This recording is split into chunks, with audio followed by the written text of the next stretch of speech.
Ce président français, il faut qu'il le sache, il a tout intérêt à se préparer son cercueil.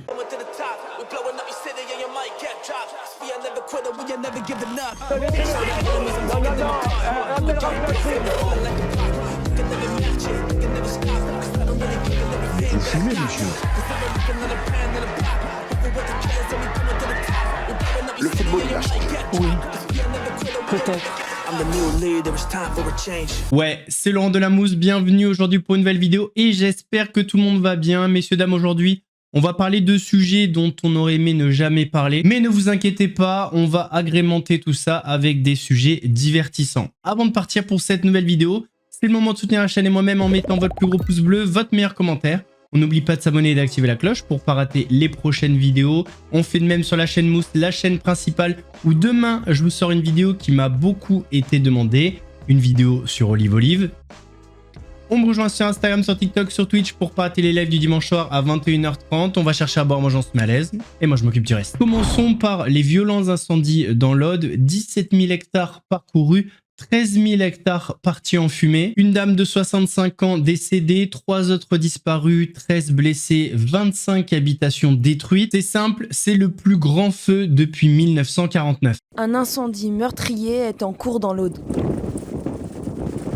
Une femme est morte à son domicile de Saint-Laurent-de-la-Cabrerie, carbonisée par les flammes. L'habitante de 65 ans n'avait pas voulu sortir de sa maison malgré la demande des gendarmes.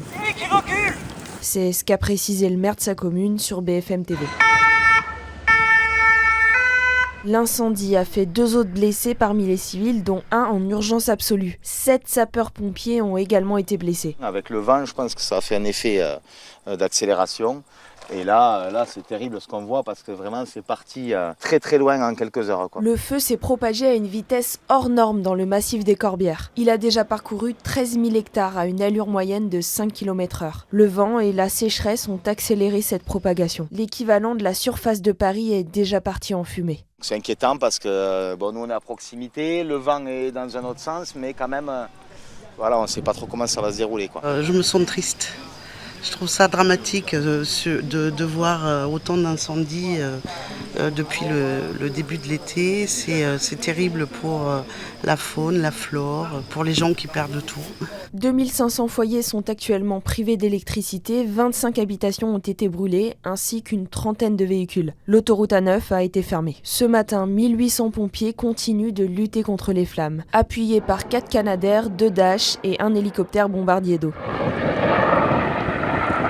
Les conditions météo du jour qui sont toujours défavorables et hélas nous sommes un peu dans la même configuration qu'hier au départ du feu, c'est-à-dire un vent tramontane établi fort et dense, un taux d'humidité qui redescend et des températures hélas qui vont remonter. Tout notre soutien aux pompiers sur place qui vivent décidément un été bien compliqué et évidemment tout notre soutien aux Audois et aux Audoises. Décidément, Donald Trump sait faire parler de lui. Alors je sais pas si vous le savez, Trump c'est un climato-sceptique assumé. Et en plus de ça, il est en guerre avec la NASA.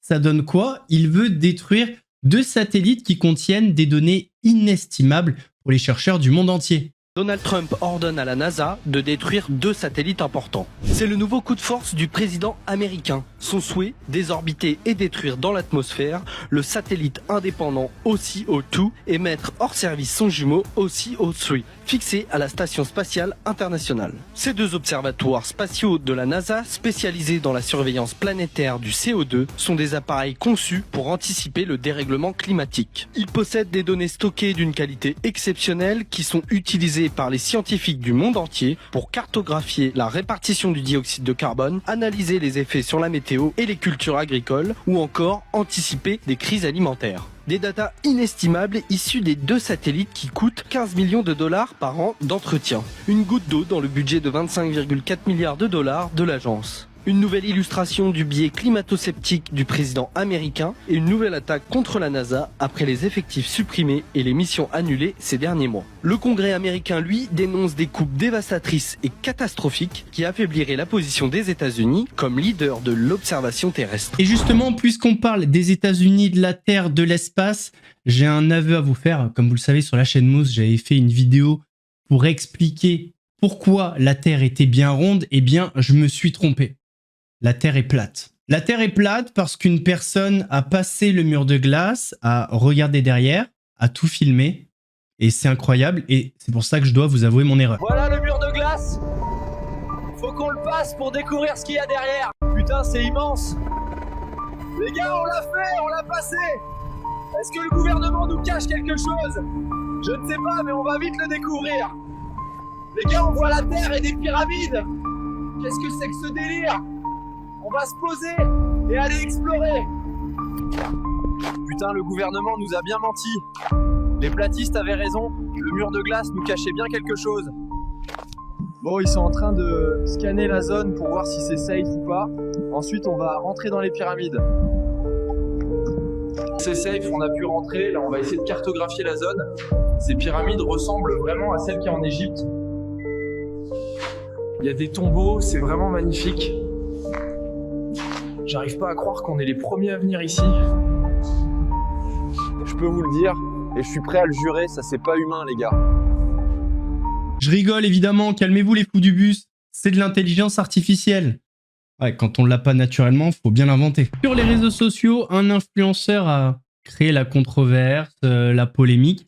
Après des propos sur les sionistes, il a appelé notamment à sortir les guillotines et à s'en occuper. Je pense que les siots sont possédés par le diable. Et je pense aussi que Satan, lorsqu'il s'est dit qu'il allait tous les posséder un par un et qu'il a envoyé tous ses fidèles démons les posséder, aujourd'hui, il est choqué de ce qu'il a fait lui-même. Il est en mode, ah ouais, je pensais pas que ça allait partir aussi loin.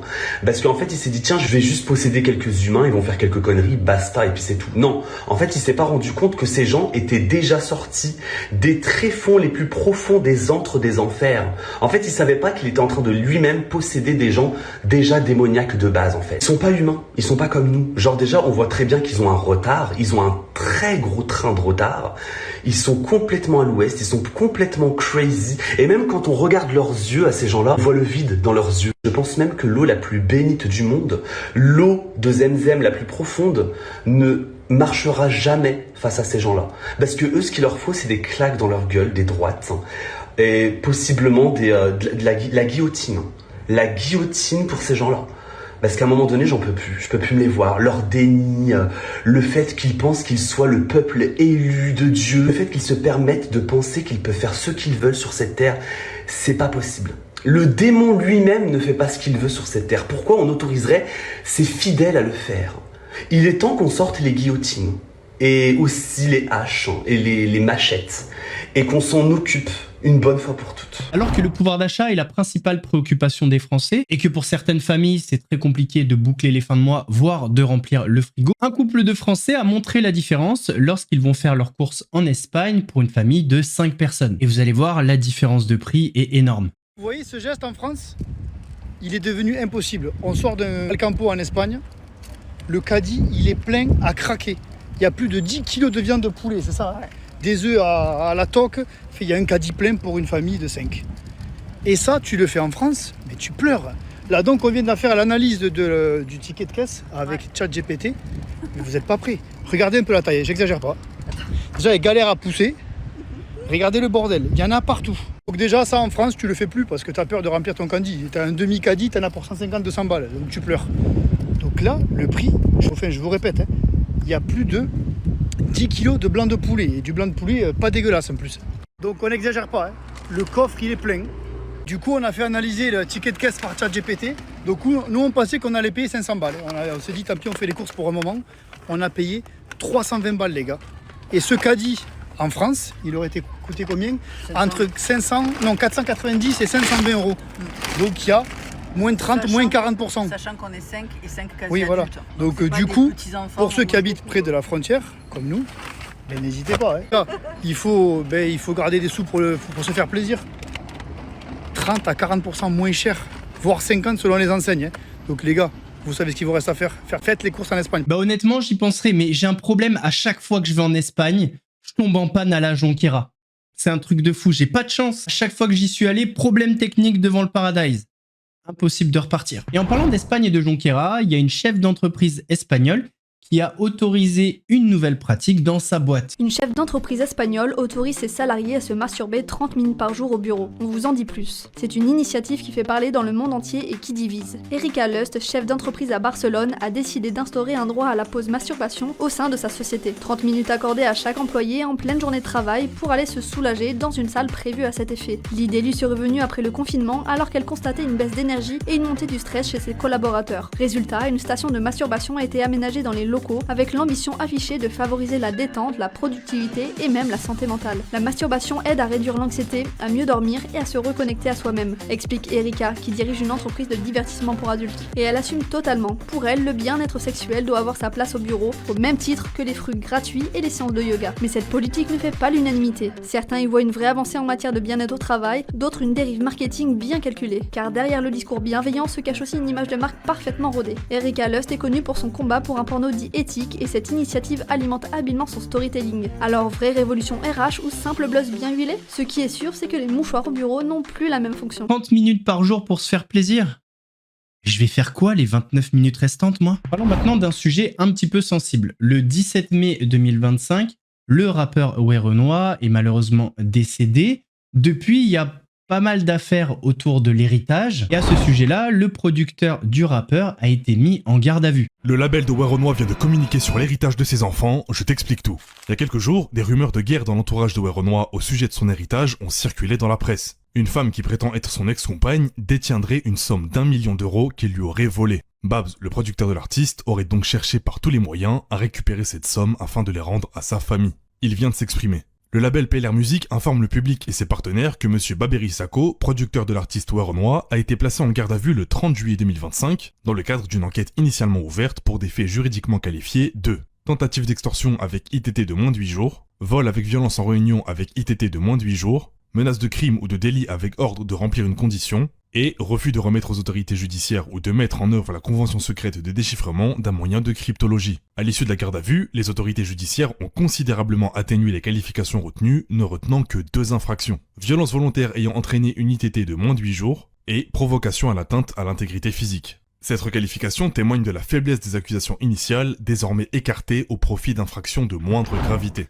Les faits de vol et d'extorsion ont donc été formellement retirés. Par ailleurs, M. Baberi Sako et le label PLR Music ont d'ores et déjà déposé plainte à Paris et à Dubaï pour le recouvrement de sommes indûment soustraites dans le but qu'elles soient remises aux enfants du regretté artiste Werenoi, conformément à l'engagement moral et affectif qui les anime. Mais c'est pas fini, Nabil Flix a partagé des audios explosifs de la maman de Werenoi.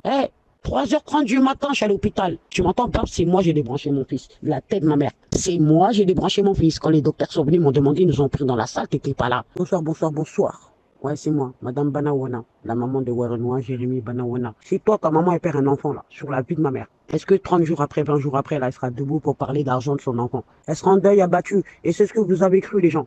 C'est ce qu'ils ont pensé. Ils se sont dit, vas-y, la daronne, elle est de côté, elle est instable, elle est ci, elle est ça. Donc, comme j'ai dit dans le message, de 1, moi, je suis pas instable, rien du tout. Parce que si vous avez vu mes 3 derniers enfants, ils sont clairs et nets. Les prochains trucs qui vont sortir sur mon fils que je suis pas au courant, voilà, on va voir. Nique sa mère les avocats, nique sa mère ce que tu veux. Voilà, vous connaissez les réseaux, ils ont plus d'impact que quoi que ce soit. Donc arrêtez de faire les fous avec moi, 2 minutes. Moi, tu crois que moi, je suis novice ou quoi dans la musique? Oui, on n'a pas fait d'argent, on n'a pas fait ci, mais je connais tout ce monde. Ce milieu, je connais. Comme j'ai dit dans mon message, Maes, tout ça, Hamza, tout ça, j'aime bien, Padik, Bouboum, jusqu'à Sadek. Moi, je te sors des mixtapes en 1999, moi, j'ai posé avec des Sadek, des différents. Comme j'ai dit dans le message, c'est juste qu'eux, ils savent pas que c'est mon fils. Skyrock, ils nous ont jamais accepté. Avec les désirés de Montreuil et autres, va leur demander si je mens. Les Shadow Crêpes, c'était nous. Moi, je vais pas trop parler, hein. Soit des gens, j'ai pas mon mot à dire. Ça veut dire quoi? Mon héritier, mon petit là, qui a 6 ans, genre, c'est lui qui va venir signer. Arrêtez de faire les fous, arrêtez de... Au nom d'Allah, jamais. Au nom d'Allah, jamais. On me prenait pour une folle ici, parce que la vie de ma mère va absent. Moi, dès le début, j'étais pas d'accord qu'on enlève les sons de mes enfants. T'as compris? On a tué mon fils. Pour moi, on a tué mon fils. Il est mort. Et en plus, on nous interdit d'écouter sa musique. MDR. Oh là, j'ai juré. Soit disant, ton avocat, il vient, il va défoncer tout le monde, parce que j'ai aucun droit. Toi, tu connais pas les procédures. Le petit est mineur. Est-ce que toi, t'es sûr que mon fils, il a reconnu cet enfant? Est-ce que t'es sûr qu'il s'appelle Banawana? T'as connu mon fils 5 ans, t'as pas vu qu'il était malade, toi? Mec, t'as pas vu qu'il était malade? Il y a plein de gens qui me demandent, hein, Bana, c'est comment? On fait comment? On soulève pas. Les gens qui n'ont pas besoin d'argent, des vrais gens à moi. You know? Voilà. Mais même Nino, il marchait avec mon fils. Moi, j'ai connu Nino avant toi. C'était un petit, un enfant. Dazel et compagnie, il faisait partie du garde du corps des staffs, comme vous dites, des Nino, motherfuck. corps, je le connais avant toi, t'étais un bébé. Si moi, je commence à parler là-bas, Internet parisien, sur la pile, ma mère, je parle pas trop. Bref, oui, sortez les sons de mon fils, c'est ce que je voulais depuis. Parce que mon rêve online, comme j'ai dit, il n'y a personne qui va m'interdire d'écouter mon fils. Je suis bête. Et moi, je suis pas Android compagnie, ça c'est mes petits. Hein. Toi aussi, t'es mon petit. Et Jérémy, c'était mon petit. Comme j'ai d'autres génies ici à la maison. T'as capté? Ya. Ha. Ceux-là, c'est moi, je vais les produire, tu vas voir comment je m'appelle. Personne n'a expliqué de quoi il est mort tout. Vous acceptez qu'il fait des... Comme ça, là, les gens, des rumeurs, des trucs? Non. Quand je vais sortir mes examens de docteur de tout, wallah, sur la tête de ma mère. J'ai jamais parlé ni parisien ni rien. Mais je vais commencer déjà à mettre mes pétitions juste pour dédicacer mon fils. C'est bon? Allez, merci. Bismillah pour mon fils. Yeah. Alors effectivement, c'est pas très clair et ça mérite des précisions. Concernant le fait qu'elle l'ait débranché, je pense qu'il était en mort cérébrale et du coup, c'était à elle de prendre la décision. Et concernant sa musique, c'est vrai que dans les jours qui ont suivi, quasiment toutes ses musiques ont disparu de YouTube, des plateformes, pour respecter sa mémoire. C'est le producteur qui a pris la décision en disant que voilà, c'était la volonté du rappeur.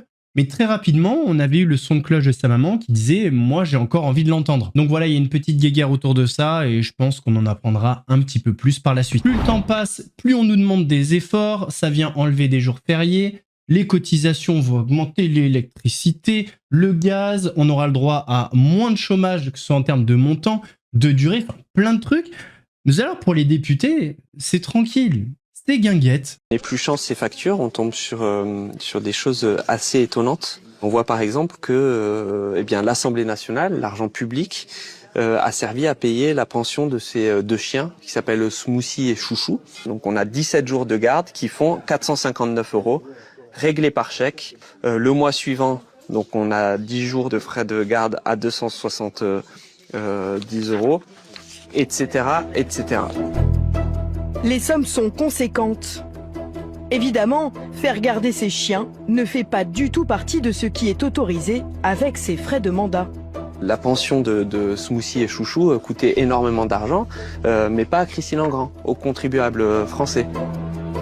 Et ce n'est pas la seule surprise. En scrutant le relevé de compte dédié aux frais de mandat de Christine Engrand, voici ce qu'on y découvre. Eh bien, on voit apparaître chaque mois un retrait lié à une entreprise qui s'appelle Disons Demain, avec 39,99 € qui chaque mois sont débités. Et qu'est-ce que c'est Disons Demain? Disons Demain, c'est un site de rencontre. Sur ce compte, exclusivement provisionné par l'Assemblée nationale, on voit aussi un paiement de 5 971 € à une entreprise de pompes funèbres.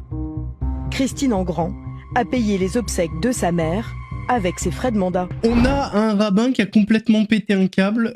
Il a menacé littéralement Emmanuel Macron de l'envoyer dans un cercueil. Et c'est vraiment pas une blague. Ce président français, il faut qu'il le sache, il a tout intérêt à se préparer son cercueil. Dieu va lui montrer ce que ça veut dire vouloir être aussi effronté et vouloir avoir des déclarations contre Dieu. C'est pas contre le peuple juif seulement, c'est mais contre Dieu qui a dit que cette terre serait donnée au peuple d'Israël et que cette terre va revenir entièrement, toute la terre, sans aucune part. Ces gens qu'on appelle ces Palestiniens qui sont des nomades qui étaient de passage, qui se sont installés là, je leur conseille vivement de se dépêcher de faire leur bagage et de s'en aller parce qu'ils ne pourront pas rester dans cette terre-là, quoi qu'il arrive. Ok, ils pourront pas rester chez eux. Ça marche. C'est un concept. On va terminer par Bruno. Bruno, c'est un citoyen français qui a décidé de verser tous les mois 50 € à l'État pour l'aider à rembourser sa dette. Enfin, la dette du pays. J'arrive pas à me départager entre saluer le patriotisme, parce qu'il pense vraiment au pays, et me dire, mais pourquoi tu fais ça, Bruno? On a des politiques qui, depuis des années, vivent leur Dolce Vita, tout parti confondu, hein, on va pas se mentir. Donc c'est pas à toi de payer, Bruno. C'est gentil, on apprécie le geste, mais c'est pas à toi de payer, c'est à eux. Tout simplement, ce que je fais, c'est que, c'est un processus qui a suivi après quelques communications avec le ministère de l'économie et des finances, notamment leurs fonctionnaires. Et à l'issue de cette communication et de courriers échangés, aujourd'hui, j'ai reçu un RIB, tout simplement, avec un compte bancaire, et je peux verser tous les mois le montant que je souhaite. Et moi, le montant sur lequel je me suis engagé, c'est 50 € par mois, que je verse du coup depuis janvier. Comment ils ont réagi à Bercy quand vous les avez contactés en leur disant j'ai envie de vous donner de l'argent? Bah, j'ai été très surpris. Il y a eu, si vous voulez, parce que ça s'est passé en plusieurs étapes. Si vous voulez, j'ai envoyé un premier don de 150 € par chèque. Je le voyais comme une action ponctuelle. Et à la suite de cette action, j'ai été publié, enfin le don a été publié au journal officiel. Et d'ailleurs, chaque Français qui donnerait serait publié au journal officiel. Et après, je me suis inscrit dans un don à hauteur de 50 € par mois. D'accord. Et ils ont l'habitude? Est-ce qu'il y a d'autres personnes dans votre cas ou vous êtes un peu un extraterrestre? Non, je suis pas le seul. Je pense que je m'inscris dans une lignée de Français qui veulent aider. Récemment, il y a eu un autre Français, je me rappelle plus de son nom ni de son prénom, mais qui a donné, qui a également donné. Il y a quelques années, il y a un Français qui lui a donné plus de 40K, ce qui correspondait un peu à l'endettement français par personne. 40 000 €. La personne a donné 40 000 €. Affirmatif. Messieurs, dames, on arrive à la fin de cette vidéo. J'espère qu'elle vous a plu. Si c'est le cas, votre plus gros pouce bleu, votre meilleur commentaire. On n'oublie pas de s'abonner et d'activer la cloche pour pas rater la prochaine vidéo. On fait de même sur la chaîne Mousse, la chaîne principale, où demain, je vous sors une vidéo sur Olive. On me rejoint sur Instagram, sur TikTok, sur Twitch pour pas rater les lives du dimanche soir à 21h30. Nous, on se donne rendez-vous samedi pour une nouvelle vidéo actu. En attendant, prenez soin de vous. Laurent de la Mousse vous salue.